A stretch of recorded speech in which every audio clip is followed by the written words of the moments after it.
Hi friends, welcome to unique சமையல். உங்களுடைய தோசைக்கல்லில் தோசை ஒட்டிட்டு சரியாக வரவே மாட்டேங்குதா? அதுக்கு தான் இப்போ ஒரு சூப்பர் டிப்ஸோடு வந்திருக்கோம்.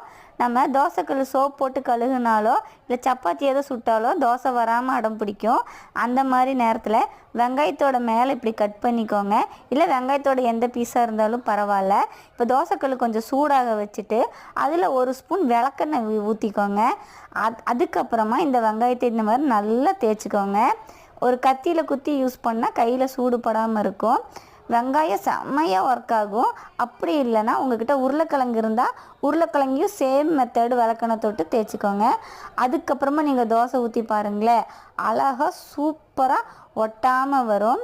இது ரெண்டும் ட்ரை பண்ணியும் உங்களுக்கு வரலன்னு சொன்னால் ஒரு வெங்காயத்தை பொடியாக கட் பண்ணி முட்டை அதில் உடச்சி ஊற்றி நீங்கள் வெங்காயம் போட்டு ஆம்லெட் போட்டு பாருங்கள். அதுக்கப்புறமா தோசை சுட்டிங்கன்னா சூப்பராக